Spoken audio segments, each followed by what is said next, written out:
राधे राधे। जय श्री कृष्ण। बोल गैस मैया की जय हो।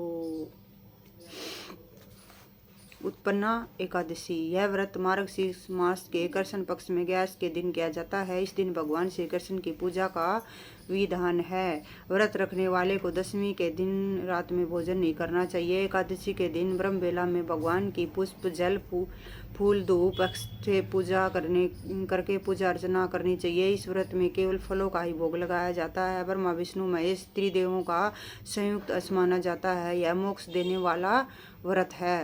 उत्पन्ना एकादशी की कथा।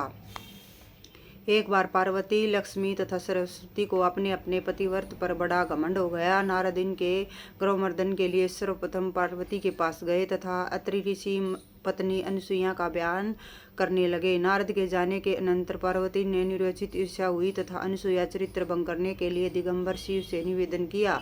नारद के मन में कछु न भावा, एक साथ दो कुकुर लड़ावा वाली उक्ति को चितार्थ करने हुए ऋषि राग वीणा तान में मस्त विष्णु लोक को पहुँचे। वहाँ श्री लक्ष्मी जी से अनुसुईया की बुरी बुरी प्रशंसा की। भला लक्ष्मी कब पूर्णानुवाद वाली थी। नारद के अदृश्य होते विष्णु से अनुसुईया का पतिव्रत नष्ट करने का आग्रह किया। उधर ब्रह्मलोक में भी जाकर देवियों का अनुकरण करती हुई प्रजापति से अत्रि पत्नी के अस्तित्व मर्यादा भंग करने की प्रार्थना की। इस प्रकार ब्रह्मा विष्णु महेश तीनों देव अनुसुईया का व्रत भंग करने के लिए चल दिए।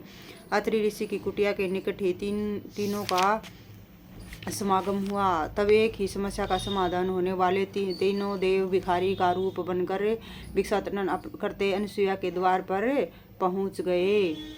अनुसुईया के भिक्षा देने पर सब लोगों ने इनकार कर दिया तथा भोजन करने की इच्छा प्रकट की। अतिथि सत्कार को ही जीवन समझने वाली अनुसुईया ने भिक्षुओं की बात स्वीकार कर ली। इसके पश्चात उसने स्नान आदि से निर्वत होने को कहा। तीनों देवों के आते ही श्रद्धा से अनुसुईया जब भोजन की थाली परोस कर लाई तो उन लोगों ने इनकार करते हुए कहा कि जब तक तू नग्न होकर भोजन न परोसेगी तब तक हम भोजन नहीं ग्रहण करेंगे। यह सुनकर अनुसुईया के पहले तो पैर से सिर तक आग लग उठी, लेकिन पतिव्रत सत से देवों की प्रवंचा समझ गई और अपने पति व्रत के प्रभाव से तीनों देवों को बालक बना लिया। इसके द्वारा अत्रि ऋषि के चरणोदक को छिड़कते ही त्रिदेव छोटे छोटे बच्चे के रूप में निकलने लगे।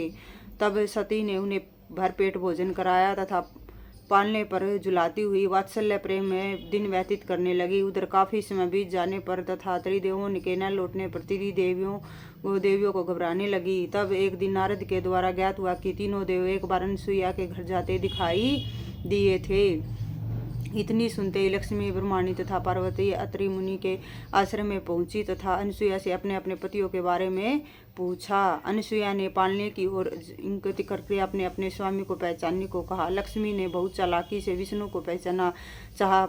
जब पति समझ कर उठा तो भगवान शंकर निकले। इस पर उनका बड़ा उपवास हुआ। इस प्रकार तीनों देवों के अनुनय विनय करने पर अनुसुईया ने कहा कि इन लोगों ने मेरा दूध पिया है, अतः इन्हें बच्चे के रूप में रहना होगा। इस पर तीनों ब्रह्मा विष्णु महेश के अंश में एक विशिष्ट अवतार हुआ जिसके 3 सिर तथा 6 भुजाएं थे। यही त्रयोदश ऋषि की उत्पत्ति की कथा है। अनुसुईया ने पुनः पति चरणोदक से तीनों देवों को पूर्वतः कर दिया। बोल अनुसुईया मैया की जय हो।